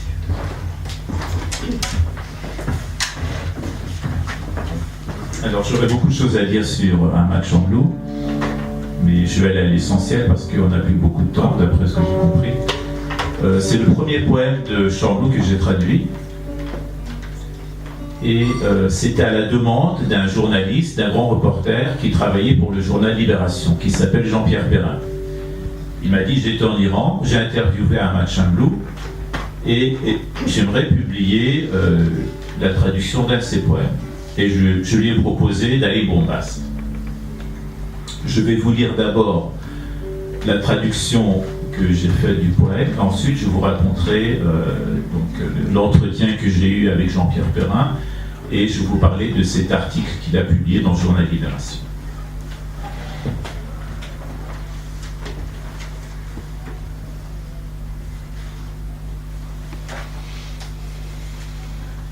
En cette impasse, on vient sentir ta bouche, que tu n'aies dit je t'aime. On vient sentir ton cœur, quelle étrange époque vivons-nous, ma toute gracieuse. Quant à l'amour, on lui donne le fouet, le long des remparts sentinelles. L'amour, on l'enfouit au fond d'une arrière-cour. En cette impasse torfe, torturée par le froid, brille l'amour, par la grâce nourricière des chants et des poèmes. Ne te risque pas à penser, ma toute gracieuse. Quelle étrange époque vivons-nous? Celui qui, nuitamment, martèle à notre porte, est venu en meurtrier de la lampe. La lumière, on l'enfouit au fond d'une arrière-cour. Et voici que viennent les bouchers, veillant à tout passage. Ils apportent la planche et les hachoirs en sang. Quelle étrange époque vivons-nous, ma toute gracieuse. Et ils écarissent le sourire sur les lèvres et les chants sur la bouche. La joie, on l'enfouit au fond d'une arrière-cour. Les canaris sont couchés sur la braise, brûlante de jasmin et de lys. Quelle étrange époque vivons-nous, ma toute gracieuse. Iblis est triomphant, ivre, attablé au banquet de nos deuils. Dieu, on l'enfouit au fond d'une arrière-cour.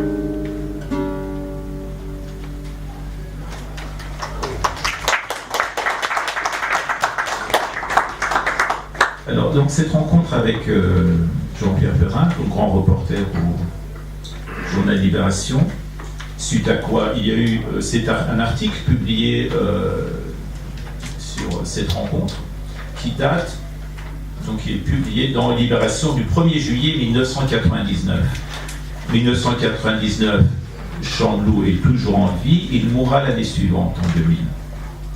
Et voici comment, dans son article, Jean-Pierre Perrin raconte sa rencontre avec Ahmad Chamblou. Il dit qu'il s'est rendu dans une voiture avec un producteur de cinéma iranien, le chauffeur. Ils sont allés à Karaj, qui est une ville à l'ouest de Téhéran, dans une résidence où habite Ahmad Chamblou. Ils descendent de la voiture et à peine donc ces personnes qui l'accompagnaient, le producteur et le chauffeur, à peine ils voient Ahmad Chamblou, ils courent vers lui pour lui baiser la main. Et Ahmad Chamblou dit: c'est pas la peine de me baiser la main, je ne suis pas un oron, je ne suis pas un mollah. Et donc Jean-Pierre Perrin raconte l'importance de Chamblou en Iran. Il dit qu'on offre des poèmes de Chamblou pour témoigner de son amour pour un anniversaire et qu'il est devenu aussi important à l'époque contemporaine que Khayyam et Hafez à leur époque. À cette époque-là, donc Chamblou est amputé d'une jambe, il est sur une chaise roulante et il vit à Karaj parce que ça lui évite de rencontrer des gens. Comme ça, il peut travailler seul.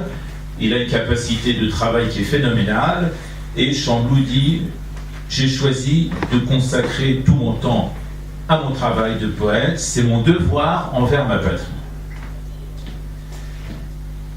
Et dans l'entretien, il est très critique contre beaucoup de gens et ses propos sont très forts à tel point que le producteur dit à Jean-Pierre Perrin: attention, il ne faut pas tout noter, si vous notez tout, vous tout liez, il va avoir des problèmes. Donc il a des propos toujours très directs.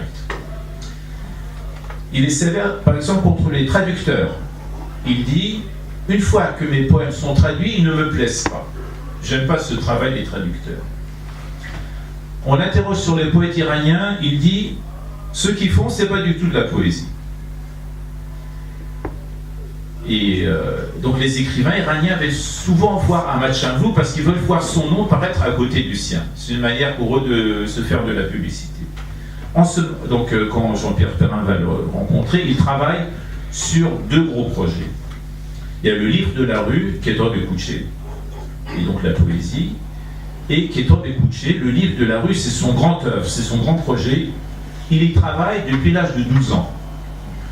C'est-à-dire qu'à cet âge-là, il recueille par exemple un dicton de sa nourrice, donc il a une nourrice qui a 90 ans, et pour la première fois, il note ce proverbe que donc lui donne sa nourrice, et depuis, il a cessé d'assembler tout ce que la rue apporte au langage. Il note l'argot, les proverbes, les devinettes, les berceuses, les mots des voyageurs, il note tout pour faire une énorme encyclopédie. Le livre, donc l'encyclopédie, devrait compter entre 70 et 80 volumes.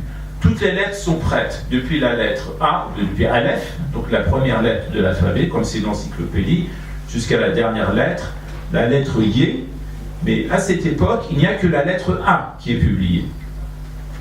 Tout le reste est prêt, mais il faut vérifier, il faut contrôler. Et Chamblou raconte à Jean-Pierre Perrin qu'à 2 reprises, son travail était détruit. La première fois par la police du Shah, et la deuxième fois par sa femme précédente, qui avait déchiré ses livres, qui les avait jetés, qui avait déchiré donc toutes ses notes et ses dossiers. Il raconte qu'après avoir écrit des centaines de poèmes, la création reste pour Chamblou de l'ordre du merveilleux. Voici ce que dit Chamblou. La poésie, c'est quelqu'un qui court dans la rue. On ne sait pas pourquoi. Elle me vient d'un seul coup. Parfois, j'entends la poésie la nuit. Dans mon rêve, je me lève, j'écris, je me recouche.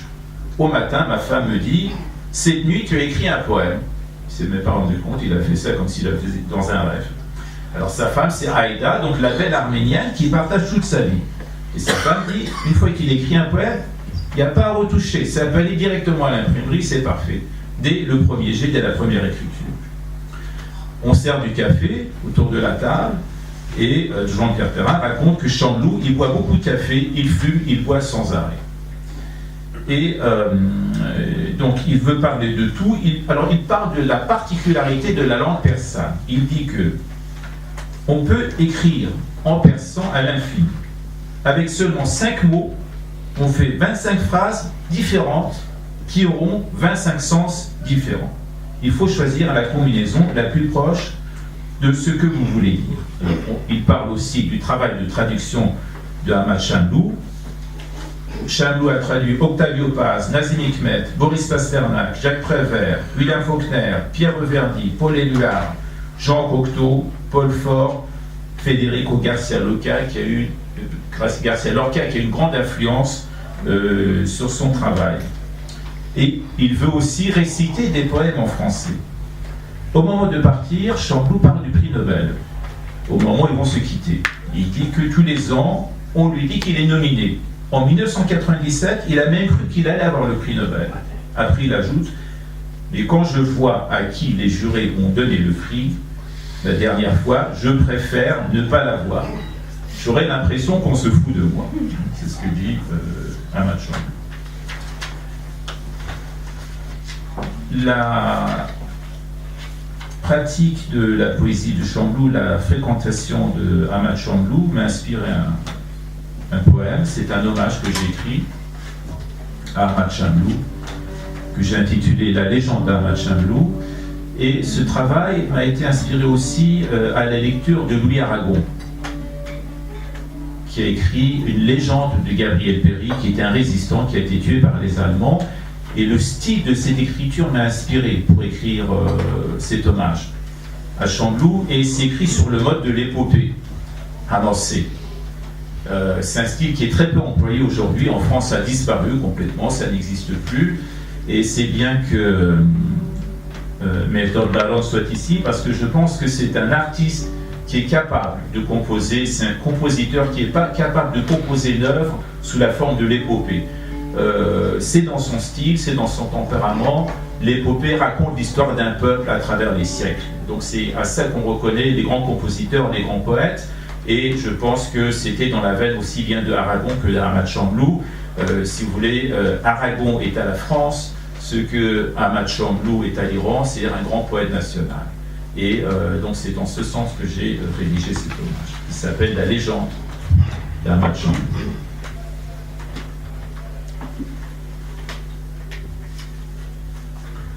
L'homme, voici l'homme, dans la meute des loups.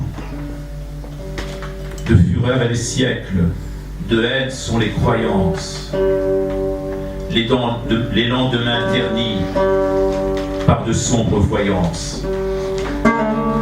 Écoutez la légende d'Ahmad Chanteloup. Les martyrs passés n'auront à rien servi. Voici les chaînes, le fouet, les coups, le parjure, le bâton sur l'échine, les plaies ouvertes, l'injure, l'homme encore par l'homme asservi. Nous voici à nouveau sous le règne des loups. Passé l'ordre des rois vient la fureur des dieux. C'est à l'heure de baisser la tête et les yeux que soudain retentit la voix d'Ahmad Chanteloup. Un homme seul, devant la haine qu'on déverse, quand nos jardins accueillent la foule des assassins, lorsque du sang versé rougissent nos bassins, dans sa voix, un air frais qui souffle sur la Perse. Voici venir le temps de la haine et des loups. On oublie ce qu'on est, on fait ce qu'on vous dit. Ici-bas l'enfer, demain le paradis. Écoutez la légende d'Ahmad Chanteloup. Son nom béni marqué au fer de l'hérésie, la fureur étouffant la voix de la raison. Ils installent le deuil sous toutes les saisons. Sa parole, à lui, n'était que poésie.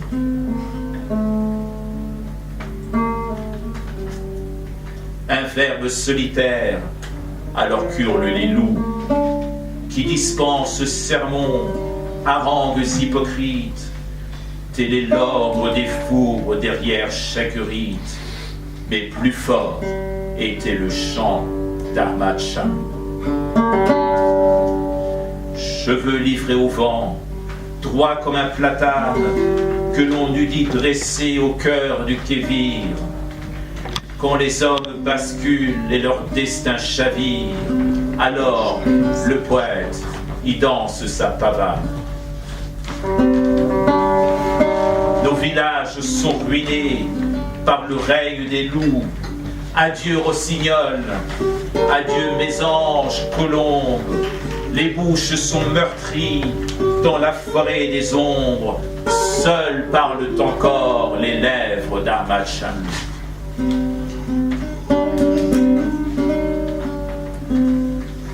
C'est un siècle sans nom, un avenir infâme. Il y a des cœurs purs qui rampent aux pieds des maîtres. Pour destin, on vous veut esclave, sinon traître. Qu'importe que l'on soit vieillard, enfant ou femme. Quand descend la nuit, vocifèrent les loups. Autour de Téhéran, le temps s'est arrêté. Au milieu du silence, une main vient porter des fleurs sur la tombe d'Ahmad Shamlou. À redire son nom, tout un monde s'embrase, et bien que d'autres mains viennent en briser la pierre, pour éteindre ce nom comme un songe d'hier, y refleurissent encore les roses de Shiraz. Au cœur de la nuit noire, hurlent sans fin les loups. Les docteurs, les savants y prêchent l'ignorance. Moi, ici prostré en ma terre de France, je répète sans fin les vers d'Ahmad Shamlou. Tout un peuple a pour toi, poète, ces mêmes yeux qui chantent la beauté, Aïda en ton miroir, ainsi qu'une ode claire montant de ce mouroir où chaque mot d'amour prend des airs d'adieu.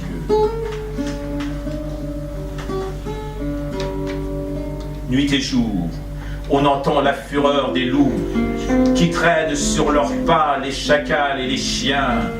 Les cris, les grondements, les crocs ne sont rien devant la légende d'Ahmad Shamlou. En elle, je retrouve comme un air d'Aragon qui entonne la diane pour des cieux dégagés, qui terrasse à jamais ces meutes enragées. Ses accents ne redoutent ni serpents ni dragons. On entend toujours la nuit hurler les loups,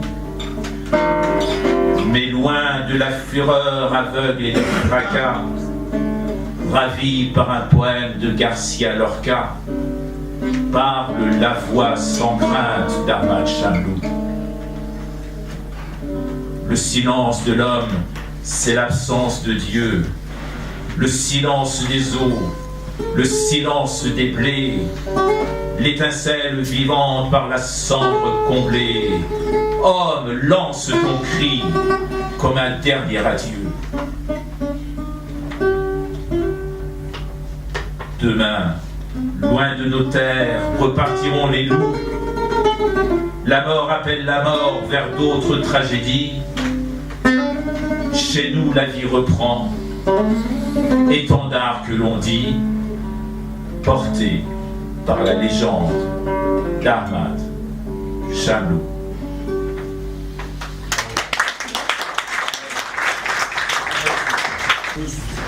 یه وقت آره من فقط چون همیشه یه سنت شده بعد از آخرین قسمت برنامه رو در آستانه رو می‌خونیم، چون رسیدیم به آستانه برنامه و آستانه در آستانه یک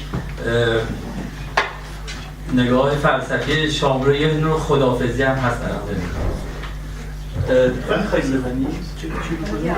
فقط داود جان 2 دقیقه کاری که برای کودکان کرده همین آره همین نه فقط میگم کاری که احمد شاملو برای کودکان کرده که با قصه هایی که جمع آوری کرده یا اینکه همون قصه خروسری که من بازیش کردم و باش ارتباط داشتم و اینا میخوام بگم یعنی در زمینه فکر همه بوده و به عنوان یه آدم دلسوز که در هر زمانی به فکر بوده و حتی وقتی که رفته آمریکا در مورد زبان فرزندان مهاجران یه مقاله‌ای نوشته که من فتوکپی کردم که بعدم بهتون میدم که ببینید حتی تو این سفرش هم گفته که این زبان داره از دست میره، زبان فارسی، یعنی نه فارسیه نه انگلیسیه، به قول خودش میگه فارگلیسی. به هر حال همین فقط خواستم این البته صحبت زیاده، شاملو اینقدر برامون گذاشته که بعد برنامه زیادی بذاریم تا همش ساله بیره.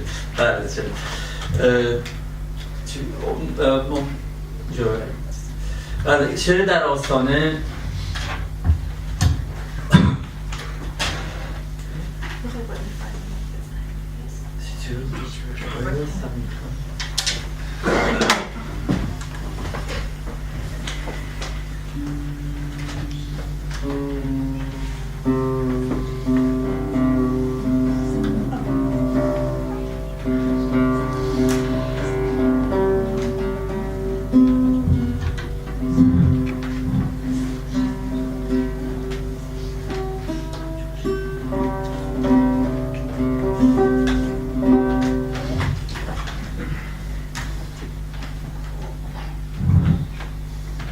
باید استاد و فرود آمد بر آستان دری که کوبه ندارد، چرا که اگر به گاه آمده باشی دربان به انتظار توست و اگر بیگاه در کوفتنت پاسخی نمی آید. کوتاه است در پس آن به که فروتن باشی، آینه نیک پرداخته توانی بود آنجا تا آراستگی را پیش از در آمدن در خود نظری کنی. هرچند غلغله آن سوی در زاده توهم توست نه روی میهمانان، آنجا تو را کسی به انتظار نیست، کانجا جنبش شاید اما جنبنده در کار نیست، نه ارواح و نه اشباح و نه قدیسان کافورینه به کف، نه افریتان آتشین گاو سر به مشت، نه شیطان بهتان خورده با کلاه بوقی منگوله دارش، نه ملغمه بیقانون مطلق‌های متنافی. تنها تو آنجا موجودیت مطلقی، موجودیت محض، چرا که در غیاب خود ادامه می‌یابی و غیابت حضور قاطع اعجاز است. گذار از آستانه ناگزیر، فرو چکیدن قطره قطرانی است در نامتناهی ظلمات. دریغا ای کاش ای کاش قضاوتی قضاوتی قضاوتی در کار در کار در کار. شاید اگر توان شنفتن بود پیشواک آواز فرو چکیدن خود را در تالار خاموش کهکشان‌های بی‌خورشید چون حرست آوار می‌شنیدیم.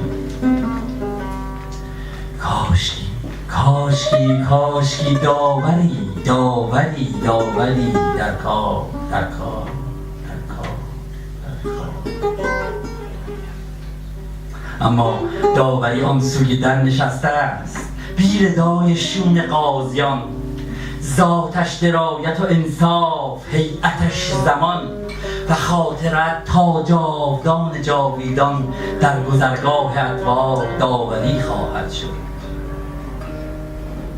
بدرود بدرود چنین گوید بامداد شاعر، رقصان میگذرم از آستانه اجبار شادمانه و شاکر. از بیرون به درون آمدم، از منظر به نظاره به ناظر. نه به هیئت گیاهی، نه به هیئت پروانه‌ای، نه به هیئت سنگی، نه به هیئت بتکه‌ای.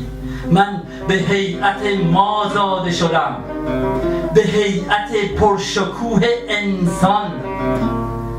تا در بهار گیاه به تماشای رنگین کمان پروانه بنشینم، غرور کوه را دریابم و هیبت دریا را بشنوم. تا شریطه خود را بشناسم و جهان را به قدر همت و فرصت خویش معنا دهم. که کارستانی از این است، از توان درخت و پرنده و صخره و آبشار بیرون است. انسان زاده شدن تجسد وظیفه بود. توان دوست داشتن و دوست داشته شدن، توان شنفتن، توان دیدن و گفتن، توان خندیدن به وسعت دل و توان گریستن از تو ویدای جان، توان گردن به غرور برافراشتن در ارتفاع شکوهناک فروتنی، توان جلیل بار امانت بر دوش بودن و توان غمناک تحمل تنهایی، تنهایی، تنهایی عریان. انسان دشواری وظیفه است. دستان بستم آزاد نبود تا هر چشمانداز را به جان در برکشم. هر نغمه و هر چشمه و هر پرنده، هر بدر کامل، هر پگاه دیگر، هر خونده و هر گیاه و هر انسان دیگر را.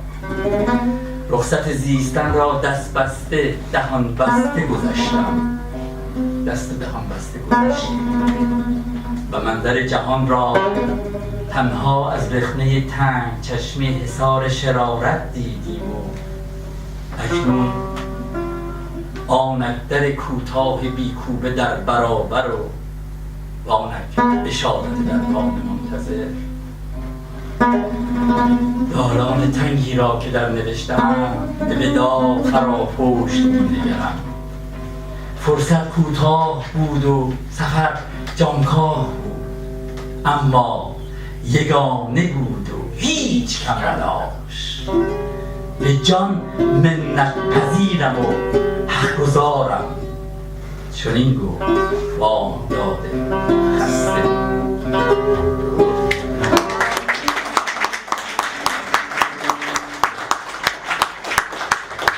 شاملو در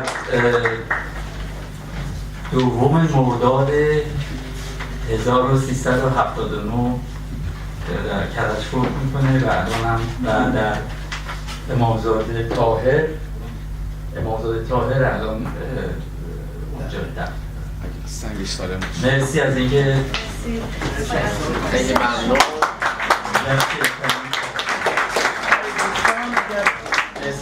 دوستان برنامه هفته آینده رو مهمونمون آقای رضا دقتی هستن. ما تقریبا 3 سال دنبال ایشون هستیم، دعوت میکنیم و خوشبختانه بالاخره موفق شدیم. وقت آزادی پیدا کردن که بتونن بیان اینجا. از همتون دعوت میکنم در این برنامه هم شرکت کنیم. خیلی هم ممنون از همه دوستان از این برنامه. خیلی عالی بود.